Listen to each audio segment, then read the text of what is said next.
क्या बात है दोस्तों। प्राइवेट रेलवेज़, आप ये टॉपिक अखबार में देख के चौंक गए होंगे। 2020 चल रहा है, हम लोग कोरोना वायरस से फ़ाइट कर रहे हैं और आज से 5 साल पहले या 10 साल पहले हमने सोचा भी नहीं होगा कि कोई ऐसा दिन भी आएगा जब हवाई जहाज़ की तरह रेलवे भी प्राइवेट की तरह चलेंगी। अब ये मुमकिन हो गया है। अभी हाल ही में हमने देखा है कि इंडिया में प्राइवेट रेल का चलन ऑलरेडी हो चुका है। हालांकि अभी ये प्राइवेट रेलवेज़ आईआरसीटीसी के अंतर्गत चल रही हैं, बट अभी हाल ही में भारत सरकार ने ये घोषणा की है कि आईआरसीटीसी की तरह और भी कंपनी जो इंडिया की हैं इसमें आ सकती हैं। जैसे कि हम देखते हैं कि हवाई जहाज़ में भी बहुत सारी कंपनी हैं, जैसे कि स्पाइस जेट, इंडिगो वगैरह वगैरह। इसी तरह रेलवेज़ में भी ऐसी कंपनीज़ अब आ जाएंगी। ऐसा माना जा रहा है कि 2023 तक ऐसी प्राइवेट रेलवेज़ दौड़ने लगेंगी। अब लगभग 2-2.5 साल का सफ़र है, तो इस दौरान वो अपने आप को संगठित करेंगी, अपना खुद कोच खरीदेंगी, क्योंकि जो कोचेज़ होंगे उसकी देखभाल प्राइवेट वाले ही करेंगे। जैसे कि प्राइवेट एरोप्लेन्स की देखभाल खुद प्राइवेट इंजीनियर्स करते हैं, इसी तरह कोचेज़ की देखभाल भी प्राइवेट लोग करेंगे। सिर्फ इंजन और एक गार्ड, इंजन हार्डवेयर चीज़ है, इंजन सरकार का ही होगा, उसको चलाने वाला ड्राइवर ही सरकार का होगा। इस तरह जो आखिरी डिब्बा होगा उसमें जो एक गार्ड है, जो एक एम्प्लॉई है, वो एक सरकार का होगा। सिर्फ ये दो एम्प्लॉइज़, ड्राइवर और गार्ड, सिर्फ सरकार के होंगे। बाकी अंदर का सारा रख रखाव, उसकी मेंटेनेंस, खाने पीने की व्यवस्था, अंदर अपहॉल्स्ट्री की व्यवस्था, अंदर की टोटल कोच की व्यवस्था प्राइवेट की होगी। प्राइवेट वाले चाहें तो कोच में इंटरनल मॉडिफिकेशंस भी कर सकते हैं अपने हिसाब से, कर्टन्स, सीट्स, डिज़ाइन और कुछ ऐसा चेंजेस भी कर सकते हैं। इसी तरह कोचेज़ के कलर बड़े लुभावने हो सकते हैं, दिखने में अच्छे हो सकते हैं। साफ़ सफाई तो नेचुरली प्राइवेट वालों की अच्छी ही होती है हमेशा। आइए मैं आपको इसका लिखा जोखा बताता हूँ। ये आर्टिकल छपा है टाइम्स ऑफ इंडिया में 3 जुलाई शुक्रवार को, दिल्ली के एडिशन में, और अंग्रेजी का अखबार है, इसलिए मैं आपको हिंदी में इसका रूपांतर करके बताता हूँ।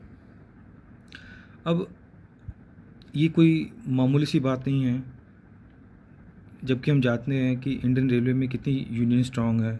इस यूनियन स्ट्रांग होने की वजह से ही आज ये भारतवासियों को दिन देखना पड़ा कि हमारी इंडियन रेलवे की हालत खस्ता हो गई है। और हालत खस्ता होने के पीछे ये भी कारण रहा कि बीते कुछ दशकों से जो रेलवे मिनिस्टर रहे हैं वो हमेशा किसी कोलिशन पार्टी के रहे, जैसे कि पासवान, लालू, ममता।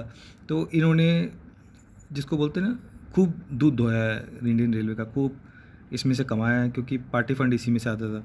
तो और कोई ज़रिया नहीं था, इसलिए रेलवे की तरक्की नहीं हो पाई। बहुत सारे ब्रिजेज़, रेलवे पटरियाँ, इतने सारे एक्सीडेंट हुए हैं क्योंकि उनकी मेंटेनेंस भी ठीक से नहीं हुई। तो ये एक आसान काम नहीं था। एनीवे, अब इतने दशकों के बाद जब सरकार बदली, अब क्योंकि मेजॉरिटी पार्टी थी तो रेलवे मिनिस्टर भी मेजॉरिटी पार्टी का ही था, तो इसमें कोई दिक्कत नहीं थी, इसलिए उन्होंने बहुत स्टर्न स्टेप्स लिए और अब धीरे धीरे रेलवे की बैलेंस शीट सुधर रही है। अब इंडियन रेलवे ने आखिरकार, लिखा है ना, बाइट द बुलेट, अब ये कड़ा फैसला ले ही लिया है।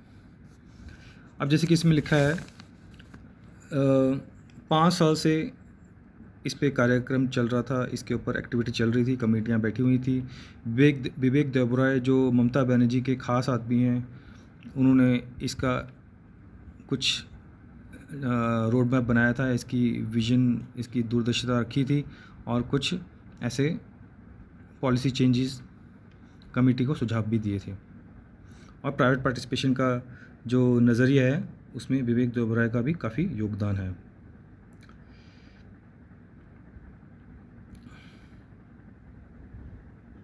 और ये लिखा गया है कि एक बार जो प्राइवेट पार्टी जो भी आएगी उसको 35 साल तक इसका राइट्स मिल जाएंगे, 35 साल तक उस ट्रेन को चलाने के राइट्स मिल जाएंगे। और कुछ, क्योंकि अब पटरियाँ तो रेलवे की ही हैं, सिग्नल भी रेलवे के ही हैं, आफ्टर ऑल इंफ्रास्ट्रक्चर तो इंडियन रेलवे का ही है, तो उसको यूज़ करने के बदले में जो प्राइवेट वाले हैं जो ट्रेन चलाएंगे उसको कुछ उसका फ़ीस देंगे, एंड जो भी कमाई होगी, जो भी रेवेन्यू होगा, जो टॉप लाइन होगी, उसका कुछ शेयर भी देंगे उसके अंदर।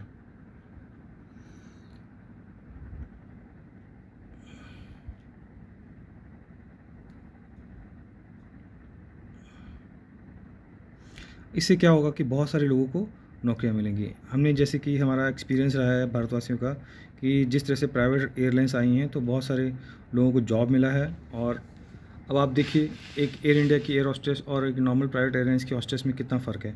सिमिलरली जो देशवासी आईआरसीटीसी की ऑलरेडी प्राइवेट ट्रेन्स हैं जैसे कि तेजस, उसमें जो सफ़र कर चुके हैं, उन्होंने आपको बताया होगा कि तेजस जो है कितनी अच्छी सर्विस दे रहा है।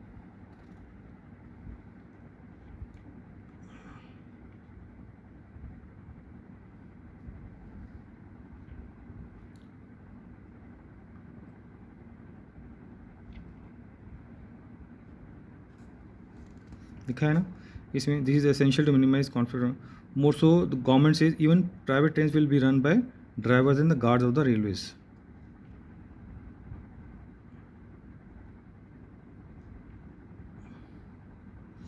हो सकता है आने वाले दिनों में एक रेगुलेटर बन जाए, जो कि, क्योंकि अब प्राइवेट सेक्टर भी आएगा, सरकारी इंडियन रेलवे भी काम करेगी, तो बहुत सारे कुछ दाव पेच हो सकते हैं जिसको सेटल करने की जिम्मेवारी किसी रेगुलेटर की रहेगी, क्योंकि डे टू डे बेसिस पे ऑपरेशन चीज़ों में सरकार दखलंदाजी करती अच्छी भी नहीं लगती, और एक रेगुलेटर तो चाहिए होगा ताकि एक लेवल प्लेइंग फील्ड आ जाए। तो दोस्तों, अच्छी खबर है, और आने वाले दिनों में भारतवासी भी अच्छी रेलवे का